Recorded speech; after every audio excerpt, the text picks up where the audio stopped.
¿Qué tal? El pasado 18 de abril se cumplió el primer aniversario del inicio de las protestas en Nicaragua en contra del régimen de Daniel Ortega. José Bravo, periodista de La Nación, estuvo en Nicaragua recientemente palpando cuál es el sentir de los nicaragüenses en su día a día. Josué, contanos, ¿qué encontraste allá en Nicaragua? Bueno, primero tenemos que partir que, aunque uno tiene mucha relación con Nicaragua, uno va desde el exterior y está en el día a día de Costa Rica. Y cuando uno viaja sin una fijación política, digamos, entendiendo de que hay una realidad, obviamente, te encontrás a simple vista un país relativamente tranquilo. La gente haciendo mercado, luchando por el día a día para buscar el pan. Eso es una labor cotidiana en Nicaragua muy evidente. Pero te das cuenta y recordás que desde hace un año está un país en crisis.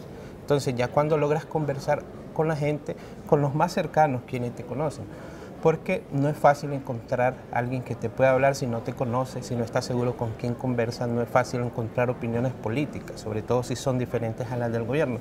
Pero cuando uno ya está en esas entrañas, recorres ciudades, municipios, logras tener contacto con la gente, ves un país con una economía deprimida, se sienten los efectos de la economía, un país bastante en incertidumbre, que eso no siempre lo reflejan, digamos, los titulares internacionales, un país fracturado, un país con la mayoría de su sociedad, porque la mayoría adversa a Ortega con miedo de opinar sobre el problema.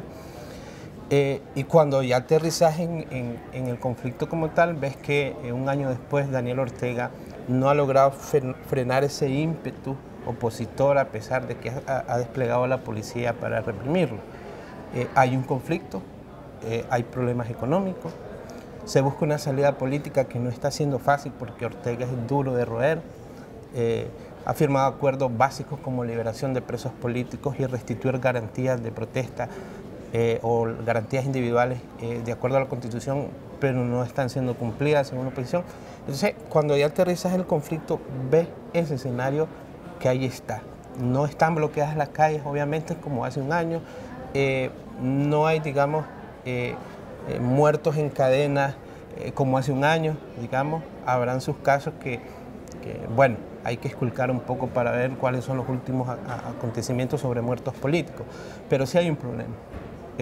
A pesar de eso, la poca gente que ha roto ese miedo, ese cerco policial, ese acoso, ese asedio, se está manifestando y es que mantiene viva esa llama de la lucha anti-Ortega, respaldado con la comunidad internacional que está haciendo presiones económicas para buscar una salida democrática, entiéndase, adelanto de las elecciones en Nicaragua, pero eso también pasa por temas básicos como la justicia, que es lo que pide la oposición: justicia por los muertos, justicia por las agresiones, justicia en general en el contexto de esta crisis. Esa es la Nicaragua de un año después. Josué, vos ahora para un reportaje que publicaste, recorriste varias comunidades de Nicaragua, estuviste en Monimbó, estuviste en Granada, estuviste en Managua. Vos contás en tu reportaje que esta gente que siente malestar contra el régimen ha encontrado, pese a esta situación, digamos, de represión, ha encontrado formas creativas de manifestarse. Contanos un poquito. De hecho, no se puede entender también en Nicaragua el conflicto con el tema religioso. Nicaragua es un país altamente cristiano, un poquito más de la mitad son católicos, un poquito menos de la mitad son evangélicos, pero la Iglesia Católica está muy relacionada con las protestas cívicas. Hubo represión hacia ellos hace un año de parte del régimen, cuando los obispos anduvieron mediando en medio de la masacre para evitar más muertes. Sencillamente fue eso, mediar para que no hubiera más masacre de uno o tal vez de otro lado. Entonces eso enojó al régimen y la Iglesia Católica hasta cierto punto se ha mantenido firme. El obispo Silvio Báez es uno de los emblemas, digamos, de la lucha cívica, que por cierto, aparentemente en una negociación política entre Ortega y el Vaticano se lo retiran, lo mandaron a traer esta semana, si hace efectivo su traslado al Vaticano. Entonces, por temor de algún ataque en contra de él. Así lo vendieron, pero como es Nicaragua, es fácil ver las entrañas que pueden haber ahí, tal vez algún pedido de parte del régimen, para evitar una figura incómoda. Entonces, Nicaragua es un país altamente cristiano, es altamente cristiano, y entonces las protestas ahora en Semana Santa, aprovechando las procesiones, se refugiaron, digamos, en una procesión de Managua, por ejemplo, en algunas procesiones de Masaya, donde aparecen niños vestidos de traje de presos, que son los trajes que usan los llamados reos políticos o encadenados, como muestra de que no hay libertades y que no se puede protestar y que no se puede andar políticamente libremente diciendo algo en las calles de Nicaragua. Entonces es allí donde el pueblo, o la parte que aún está activa, que entre la cautela, el temor o la valentía, hay una transición de emociones ahí, ha logrado manifestarse, o tal vez al momento de sonar la campana para celebrar, digamos, el domingo de resurrección, se tiran globos en determinadas iglesias, globos con los colores de la bandera azul y blanco, que ese es el emblema de la protesta cívica.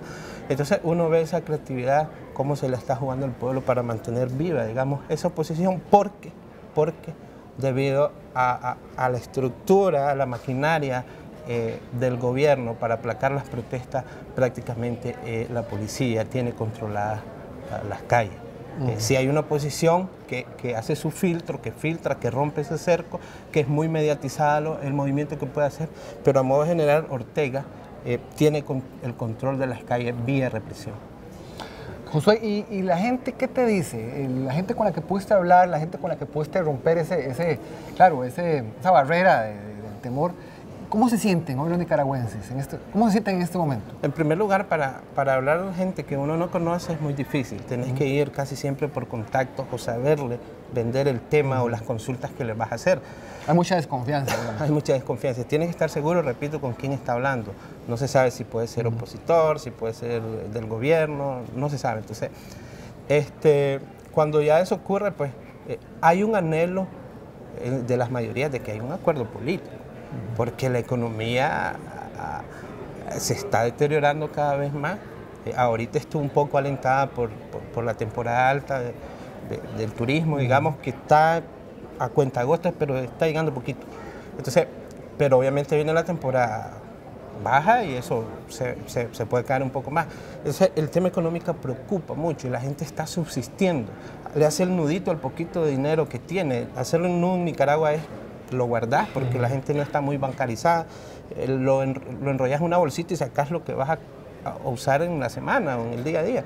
Entonces, está subsistiendo. Alguna gente probablemente buscando cómo emigrar.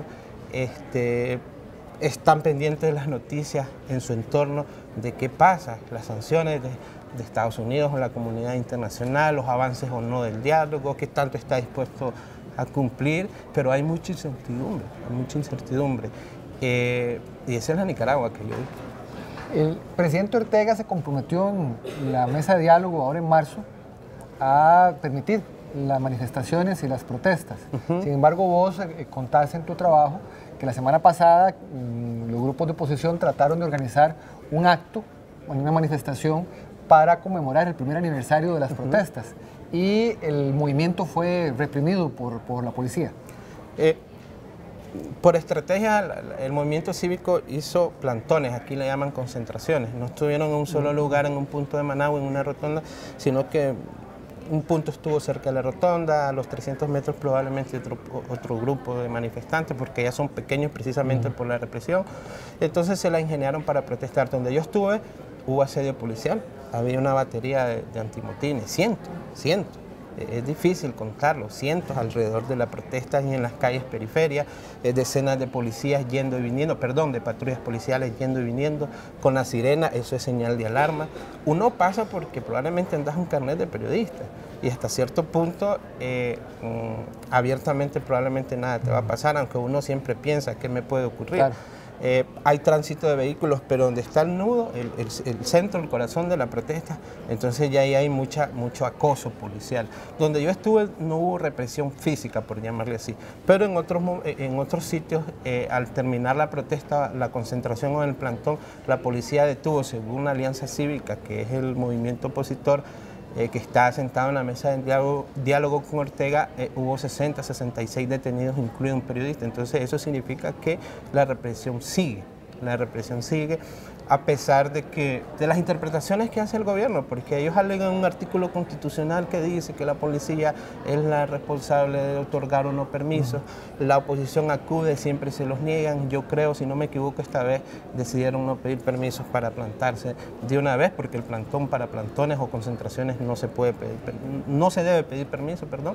Entonces la hicieron como pudieron y para mí fueron muy exitosas porque tuvieron, a pesar de las agresiones, el efecto mediático que afuera necesita transmitir la oposición para ver que Ortega no ha cambiado o para demostrar que Ortega no ha cambiado y que la presión internacional no se desinfle, porque en Nicaragua está esperanzado a eso, a ver si la presión internacional logra que Daniel Ortega ceda en los puntos principales como son justicia y adelanto de las elecciones. ¿Por qué no hay adelanto de las elecciones?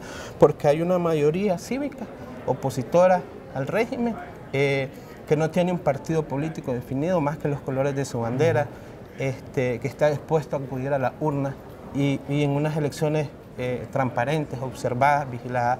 Ortega no va a perder ni siquiera con los márgenes en los 90 cuando perdió con doña Violeta Chamorro, sino con un margen mucho más amplio que en ese momento. Eso es lo que yo percibí. Bueno, pues muchas gracias, Josué, muchas gracias a ustedes. Estaremos dándole seguimiento a esta información y a este tema. Les agradecemos por su visita. Soy Ronald Matute, hasta el próximo contacto.